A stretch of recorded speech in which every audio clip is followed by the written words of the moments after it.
bonsoir à toutes et à tous, j'espère que vous avez passé un bon week-end. Soyez les bienvenus sur Monaco Info. Voici les titres de cette édition du dimanche 12 juillet. C'était l'événement hier soir au Sporting Monte-Carlo. Le grand gala annuel de Fightheads Monaco a eu lieu à la prestigieuse Salle des Étoiles. Nous reviendrons sur les temps forts de ce rendez-vous caritatif organisé au profit des personnes vivantes avec le VIH.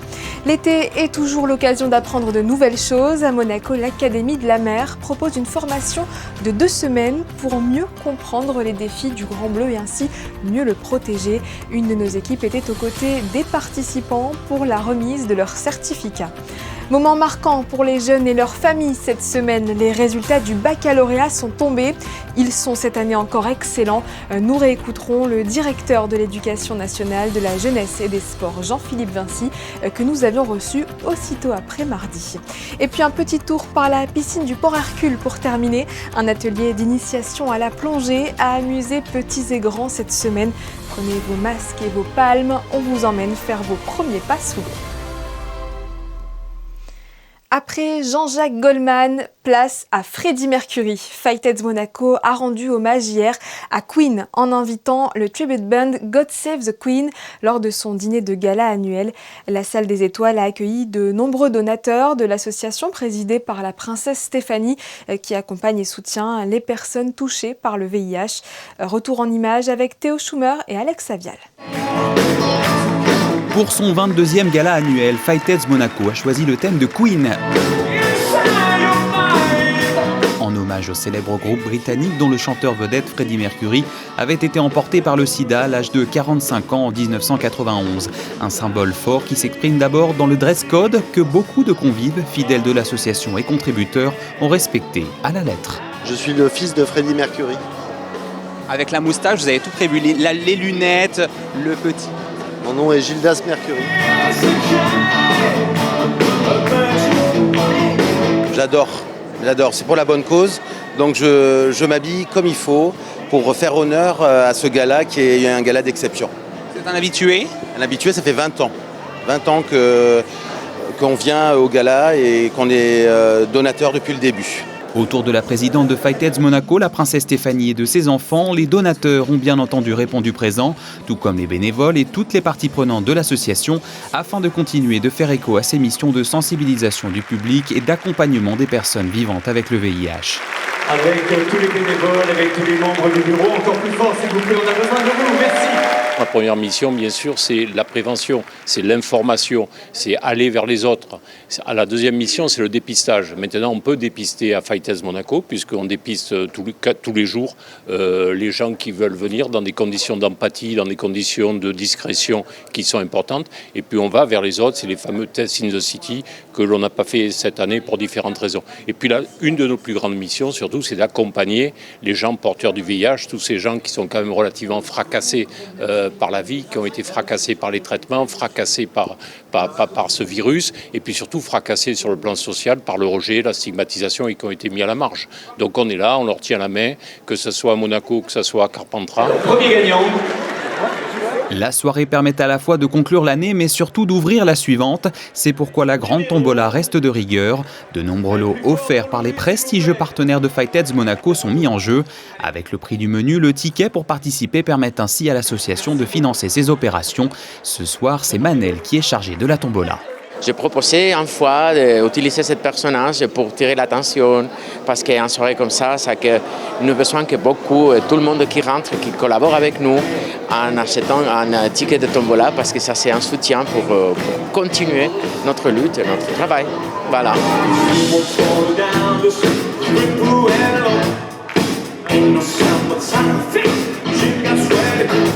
Conclu par un spectaculaire concert du tribute band God Save the Queen, le groupe hommage et réplique exacte de l'original. Ce gala annuel aura une nouvelle fois connu un franc succès et offert à Fightheads Monaco ce dont sa cause a le plus besoin, visibilité et solidarité. C'est un échange en fait pour aussi remercier les gens qui nous aident et qui nous suivent tout au long de l'année. Et voilà, on veut toujours que ça soit une soirée où on s'amuse, même si on parle d'une cause qui est quand même assez sérieuse. Mais voilà, la vie continue et il faut en parler. On a la solution pour enrayer la pandémie, Mais il faut que les gens se fassent tester, il faut qu'ils soient mis sous traitement. Et donc même si vous avez les VIH, vous pouvez avoir une vie complètement normale avec les nouveaux traitements. Donc Mais il n'y a pas assez d'informations sur le sujet, donc nous on pousse la machine, on se sent un peu seul quelquefois, mais bon, on continue, on ne baisse pas les bras.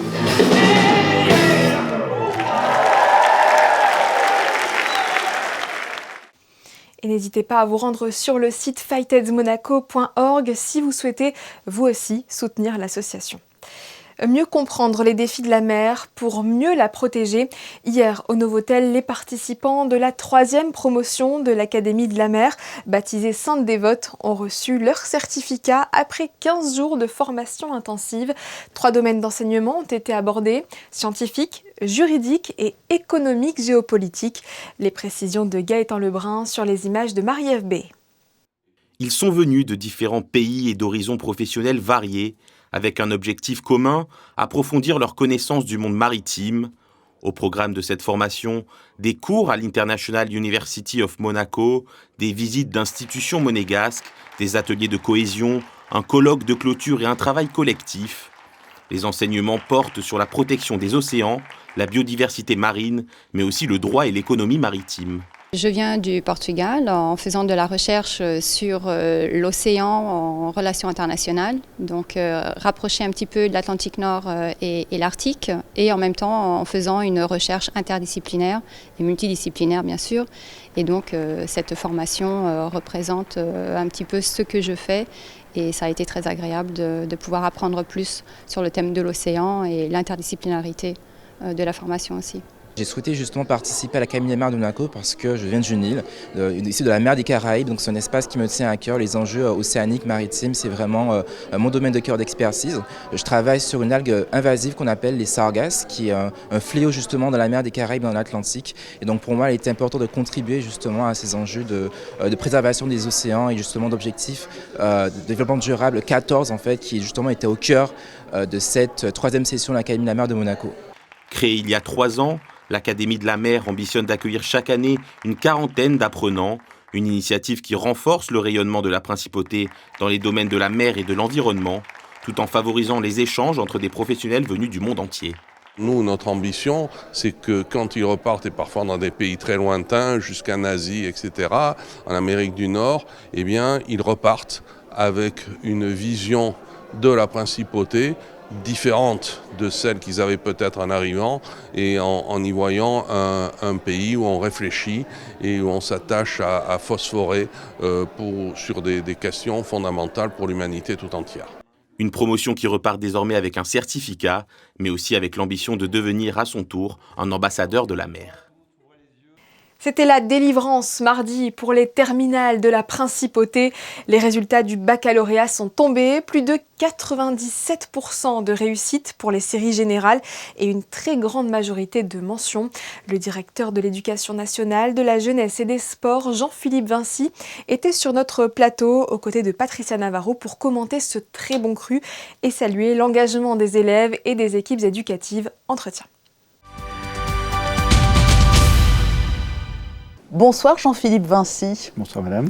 Merci d'avoir répondu à notre invitation alors que les résultats officiels des examens de fin d'année et tout particulièrement du baccalauréat ont été proclamés aujourd'hui. Pour parler de ce fameux bac, comme on a coutume de le surnommer, ce bac 2026, c'est un très bon cru encore à Monaco.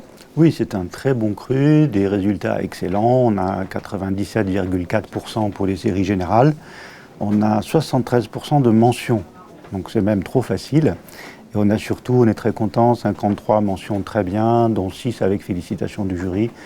Donc vraiment de très bons résultats, j'allais dire à nouveau. Et c'est très bien pour les élèves et les enseignants. Alors bien évidemment, ces résultats s'inscrivent dans le contexte d'une année qui a été marquée par le transfert des élèves du lycée Albert Ier de la Nonciade. Le défi logistique a été relevé, on peut le dire aujourd'hui au vu de ces très beaux résultats? Oui, voilà, il y avait quand même une légère inquiétude parce que les élèves ont suivi, j'allais dire, 2 déménagements. Un premier à la Nonciade, en plus comme tout le monde le sait, à Noël. Donc il y a eu des très très gros efforts de l'État pour réduire la période en distanciel. Ça a duré 3 semaines, à 4 pour certains. Tous les personnels ont été mobilisés, donc les élèves ont pu reprendre un rythme normal, très important puisque pour le bac il y a du contrôle continu.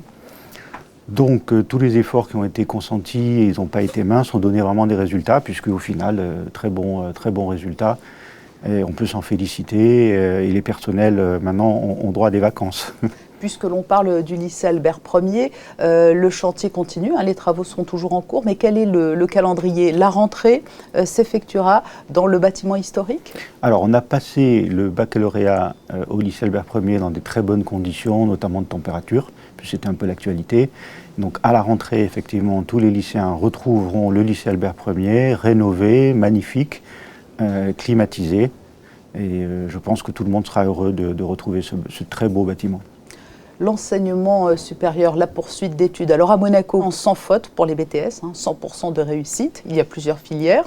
Mais où vont aller nos élèves?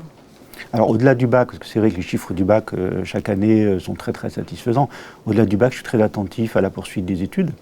On a des élèves qui vont, là il y a une élève qui va à Cambridge, c'était vraiment un examen très très difficile.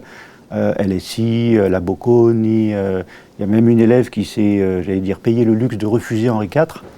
Donc il y a des élèves qui ont le choix, ça fait vraiment très plaisir, et surtout pour la totalité des élèves, quasiment la totalité des élèves a au moins un vœu sur Parcoursup. Donc là aussi l'orientation est bien prise en main. Les résultats sont là, l'année a été compliquée, mais tout le monde a fait preuve de beaucoup de résilience. Quels enseignements tirerez-vous de cette année qui restera bien évidemment hors norme? Alors c'est vrai que les élèves et les professeurs ont été sur 4 sites. Alors moi je rêvais de travailler la liaison entre le collège et le lycée. Les professeurs se connaissent, se rencontrent, échangent. Je n'aurais pas pu rêver mieux puisqu'ils étaient tous dans la même salle des profs. Et donc je crois que ça a créé des liens déjà avec les enseignants, ils se connaissent mieux, ils partagent des pratiques. Donc on va poursuivre sur cette voie. Et puis surtout, on s'est aperçu qu'on a des équipes soudées, prêtes à monter au créneau quand il le faut. C'est très précieux. Et vous vous êtes senti soutenu, surtout dans cette période qui était difficile. On se rappelle de l'annonce du transfert nécessaire fin décembre. Alors on a d'abord été soutenu par l'État. Et le ministre d'État a vraiment pesé sur toutes les décisions pour aller le plus vite possible. Donc ça, ça a été un soutien très très précieux. Et après, toutes les équipes qui n'ont pas pris de vacances ont tout fait pour que les élèves reprennent le présentiel le plus vite possible. Et là, les chefs d'établissement, toutes les équipes, le psychosocial, ça, ont beaucoup œuvré. Et les parents aussi qui ont suivi avec un peu d'inquiétude le déroulement de ces déménagements, qui nous ont posé la question, est-ce que ça ne va pas nuire aux résultats, puisqu'il y a du contrôle continu? Là, on peut être enfin rassuré. On ne veut pas penser à des perspectives sombres, mais c'est vrai qu'il y a eu le distanciel lors du Covid, le distanciel cette année. Le fait de l'avoir réactivé, ça permet aussi quelque part de se préparer à pallier toute difficulté éventuelle. Alors c'est une solution de secours. Voilà, on sait que le distanciel a des limites, il ne faut pas que ça dure trop longtemps. Là, la différence, c'est que pendant le Covid, les élèves ne pouvaient pas sortir. Donc, ils faisaient du distanciel tout seuls. Là, en fait, on a compris qu'ils se réunissaient chez eux pour faire du distanciel en groupe. Donc, ils se sont eux-mêmes aménagés.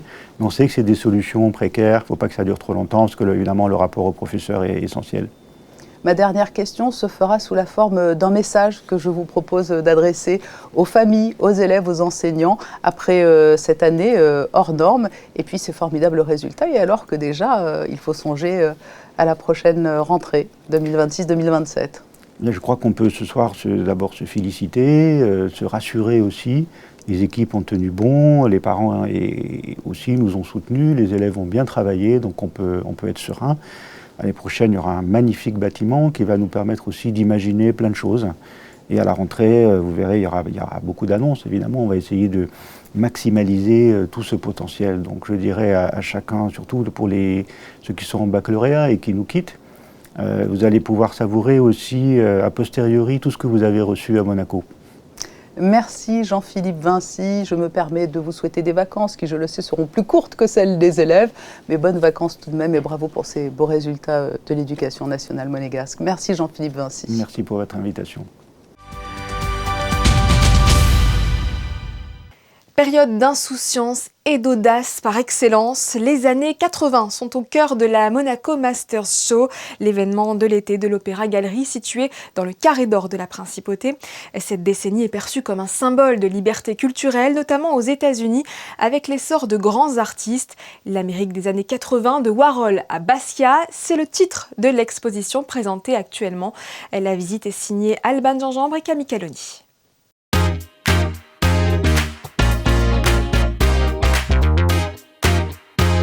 L'effervescence créative du New York des années 80 habille les murs, en souvenir d'une époque où art, culture populaire, médias et identité se rencontraient pour redéfinir le langage visuel contemporain. Andy Warhol, Jean-Michel Basquiat, Keith Haring, Georges Condo ou encore Frank Stella font partie des artistes iconiques exposés ici. Moi, ce qui me plaît dans ce mouvement, c'est la liberté d'expression. On a par exemple un tableau de Basquiat qui est fait sur bois, avec des petites irrégularités. Donc c'est une œuvre exceptionnelle. On a des pièces qui sont beaucoup plus travaillées, comme par exemple cette œuvre de Andy Warhol, qui est la Queen Elizabeth, qui est une œuvre un petit peu iconique et mythique. Les couleurs, la liberté. Ce qui les réunit, si vous voulez, c'est peut-être l'appétit de vivre dans ces années-là, où c'était un petit peu la folie complète, où c'était le délire complet, et on peut le ressentir parfois au niveau des œuvres qu'on expose. Des œuvres visibles tout l'été jusqu'au 31 août. Et sachez que cette exposition commerciale est organisée au profit de Mission Enfance. Nous vous en parlions sur notre antenne cette semaine à l'occasion de l'exposition Monaco et l'automobile de 1893 à nos jours. Le Grimaldi Forum propose aux enfants des ateliers créatifs pour découvrir entre autres l'histoire des courses et les véhicules les plus emblématiques, avec un focus cette fois-ci sur la Formule 1. Vanessa Dessy et Jean-Alexandre Dordet.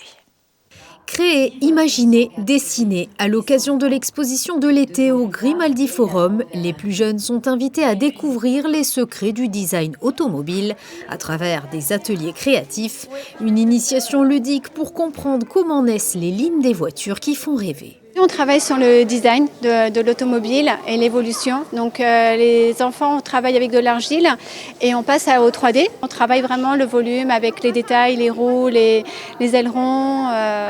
Voilà. Donc l'idée, c'est qu'ils créent eux-mêmes leur propre voiture. C'est quelque chose qui permet d'aller chercher, on va dire, de l'autonomie chez les enfants au niveau des apprentissages. Et puis en fait, on est satisfait du résultat, quoi qu'il en soit. Et il n'y a pas de contraintes. Donc c'est ça qui est beaucoup plus facile pour les enfants et ils adorent l'argile. Ouais. Les ateliers jeunesse rencontrent un véritable succès auprès des visiteurs. Les enfants curieux et enthousiastes laissent libre cours à leur imagination. J'ai appris que les Formule 1, elles vont très vite. Et aussi qu'elles roulent encore plus vite que des voitures. Je suis en train de faire la voiture de Charles Leclerc. Je fais des points, je fais des vagues, je fais des motifs sur les roues, je fais des motifs sur la voiture. Une voiture des princesses. Je fais le spoiler, elle fait les lumières, elle fait où le bruit il va, je fais les roues, après je fais où il s'assoit. Une expérience ludique et pédagogique pour découvrir autrement l'univers automobile. Les places étant limitées, les inscriptions sont ouvertes dès maintenant via le site internet du Grimaldi Forum. Voilà, c'est jusqu'à vendredi prochain pour les enfants de 5 à 12 ans. Avant de refermer ce journal, partons se rafraîchir un peu du côté du Port Hercule. Mercredi, le stade nautique Régnier 3 a accueilli petits et grands pour une initiation à la plongée. Une expérience gratuite rendue possible grâce à la coopération entre la mairie et le club d'exploration sous-marine de Monaco. Voyez ce reportage réalisé avec Thomas Deus.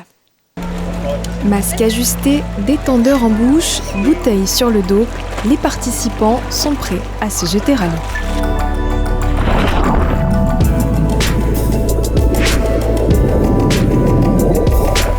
Sous l'œil attentif et bienveillant des moniteurs, les enfants dès 8 ans et les adultes apprennent les gestes essentiels de la plongée. Ça veut dire que tout va bien. Si ça va pas, aucun problème, tu me fais comme ça, on remonte tranquillement, tu nous dis c'est quoi le problème et on voit, d'accord ? Beaucoup se mettent des blocages par rapport au fond, par rapport à la couleur, par rapport aux poissons pour certains. Non, là, on est dans des conditions qui sont absolument idéales pour commencer. Une eau claire, c'est la piscine. Qui ne connaît pas la piscine ? Tous les enfants connaissent la piscine, tous les adultes connaissent la piscine. Donc, non, franchement, les conditions sont franchement idéales. Et là, on leur fait faire 1 voire 2 allers-retours. On peut descendre jusqu'à 5 mètres pour ceux qui sont les plus aptes à pouvoir descendre. Et à découvrir cette sensation de respirer sur une bouteille, voilà, tout simplement. Une première immersion qui donne un avant-goût des explorations sous-marines, de quoi transformer quelques petits curieux en passionnés des profondeurs. Ça a été très cool de le faire et merci aux personnes qui m'ont aidé de le faire. Je suis passée dans des cerceaux et chassé une pièce au trésor. Ça fait pas peur parce que tu peux quand même respirer et ça se voit. Et en plus tu peux remonter. J'aime bien la plongée parce qu'après je pourrais aller sous l'eau, voir de nouveaux animaux et après peut-être être une spécialiste des animaux de la mer. Des sourires et des vocations, c'est mission accomplie pour le club d'exploration sous-marine et la mairie de Monaco qui organisent ensemble depuis 3 ans maintenant cet événement peu ordinaire. L'idée, c'était d'amener les gens à découvrir un petit peu la plongée, mais de leur proposer que ce soit le club qui vienne à eux et non pas les gens qui viennent au club, parce que ça permet d'enlever un petit peu un mythe. Donc, c'est vrai que la plongée sous-marine, ça reste quelque chose qui fait un petit peu peur, alors que là, on est dans un lieu totalement sécurisé, avec des maîtres nageurs. On est dans une piscine, donc on voit les bords, on voit le fond. Donc ça permet complètement de démocratiser, on va dire, là, l'activité. Si vous avez manqué cette session, rendez-vous le 12 août prochain pour la séance de rattrapage. Sachez qu'il n'est pas nécessaire de s'inscrire au préalable. C'est donc la fin de cette édition. Merci de l'avoir suivi. Dans un court instant, Théo Schumer vous présentera les prévisions météo de demain. Ce lundi, d'ailleurs, pensez aller écouter le nouveau podcast Monaco Info. L'invitée de Geneviève Berthy est une actrice française qui incarne le rôle d'Isabelle Verneuil dans la célèbre trilogie à succès Qu'est-ce qu'on a fait au bon Dieu ? Il s'agit, vous l'avez deviné, de Frédéric Bell. Excellente soirée à tous et bonne semaine.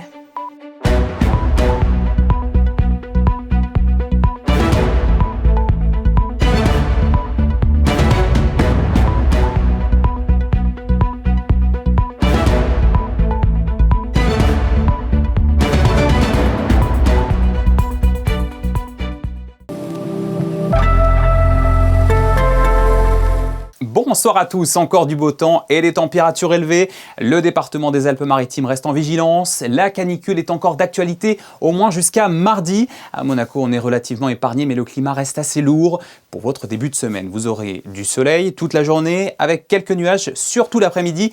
Pas de quoi refroidir l'atmosphère. Vous compterez 25 degrés en matinée et jusqu'à 32 l'après-midi. Il va falloir s'armer de patience et rester au frais en attendant de retrouver des valeurs plutôt normales. Ce lundi 13 juillet, nous fêterons les Henri. Excellente soirée à tous et très bonne semaine à Monaco.